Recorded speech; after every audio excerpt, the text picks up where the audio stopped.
Well, I feel very good right now. Not real good about the way we played the last couple of minutes, or really the second half. I thought we had just some silly turnovers and missed opportunities there, but you got to give Pittsburgh credit. They're a tough bunch. Jamie does a great job with his guys, and they made plays down the stretch, but it was weird stuff going on out there. And it's a three-point game, and thought it was our ball, and the officials reviewed it and saw that they'd made a mistake and gave it back to them, and then we just never could seem to get a grasp of everything. And then we felt like we had it, and Jackson had a hold of the ball, and he was standing out of bounds, so it's their ball again. I felt like I was in the, the 72 Olympics? That's what I felt like out there. But still, James Michael and Marcus, 37-38 minutes.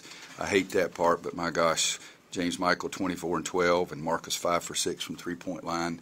We've got to get some other guys to step up and make shots. That's the bottom line. Other guys got to step up and help us. And but it's a big win over a very good basketball team, and I'm glad I don't have to go to Pittsburgh this year. They're awfully good, but we made some big plays. Marcus made some big threes in the second half. Every time they'd make a little run, we'd make a couple of baskets ourselves until the very end there. Lamar Patterson didn't seem to ever really get into a flow.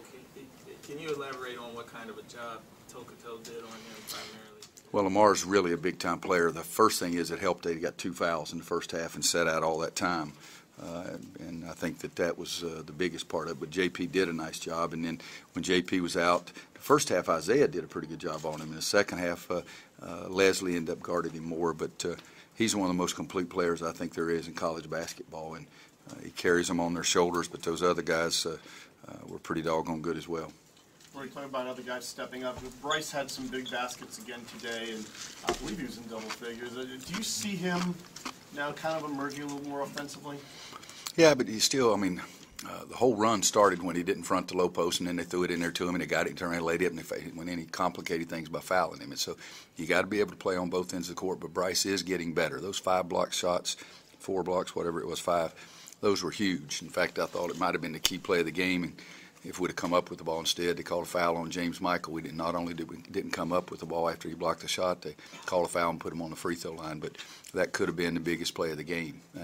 So he's really doing some good things for us. And I was concerned. I wanted to make at least one of those free throws there at the end. There's no question about that. But we got to get a lot of guys. A lot of guys got to step up.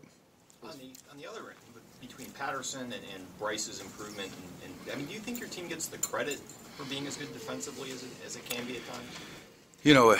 I think we're getting better, but I try to look back at the end of the season and evaluate at that time because it's a process that we're going through. And my goodness, we work so hard every day on trying to be better defensively and trying to box out. And I feel like we get out rebounded every game, and then I look and see, and usually we've got a few more rebounds, but we are getting better defensively. I think Bryce's block shots were big for us. Desmond is by far the best defender for position and can block some shots too. Kennedy can score inside, but everybody's got some big-time strengths and some weaknesses also up front. We don't have anybody that's quite as complete as we would like for them to be, but it's all about the team defense. I think it was one key possession where James Michael just got off in the lane and helped, and we ended up coming up with the basketball. But we gambled 2 times. We over-gambled there, overran. One time JP and one time James Michael. And when we do that down the stretch, that makes me feel like we're not very good defensively. So we got to stop that junk. You guys had 14 fast break points against a team that likes to slow it down. Mm-hmm. Important. Well, it was extremely important. We talked about it. We didn't capitalize as much as I wanted us to capitalize, but I was trying to see fast break, 14-8.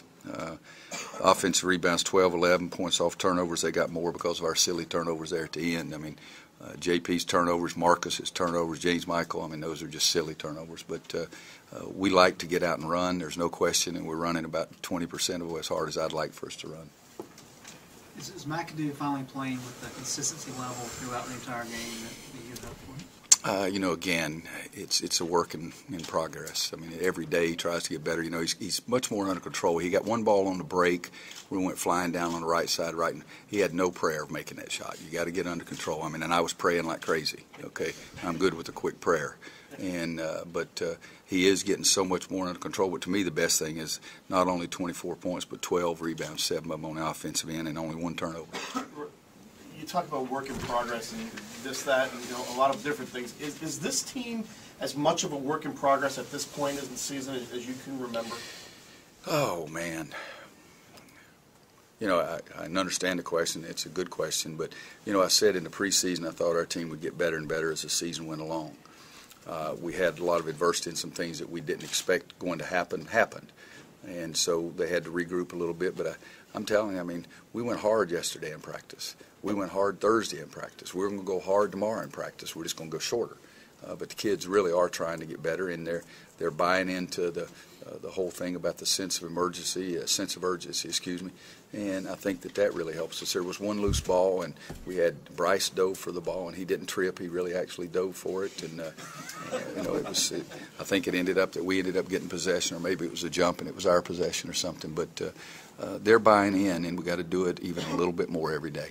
Having 4 games in 8 days, how does that change things like preparation and practice schedule? Well, it's 2 things. One, we can work our tails off in practice and play as hard as we can play in games, and you got 4 and 8 days, and that might be a load. But I'm telling them it's no problem. They're 18, 19, 20-year-olds. Shouldn't get tired.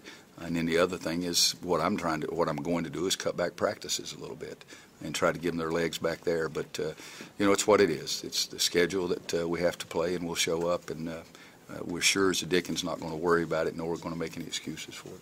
Is it tougher mentally than, I guess, the young guys, that many games? It wouldn't be to me. God Almighty, I'd love it if I could go play games instead of having to go through Roy Williams' practices. God Almighty, I'd be the happiest guy in the world. I mean, I'm serious.